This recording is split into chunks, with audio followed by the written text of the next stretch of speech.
In primetime news this evening, standoff looms. Authorities and environmentalists at odds over Port Royal plans. Peter Bunting's Rise United campaigns now official.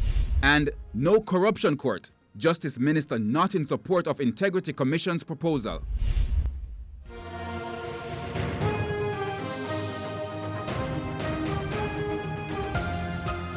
Good evening and welcome to Primetime News on air and online at onespotmedia.com. I'm Archibald Gordon. And I'm Janella Precious. Also this evening, the top business stories of the day, and Herman Green has our preview. Herman?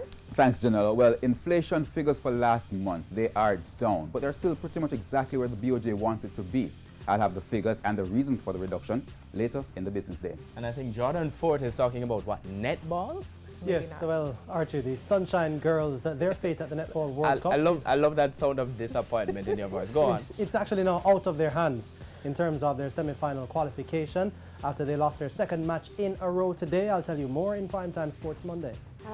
There's also sports commentary, E-Prime, and weather in this newscast. But before the break, the feedback question. This evening, we are asking, should politicians be barred from running in future elections if they are not compliant with their integrity filings? You can share comments online, facebook.com/Television Jamaica, and tweet us at Television Jam.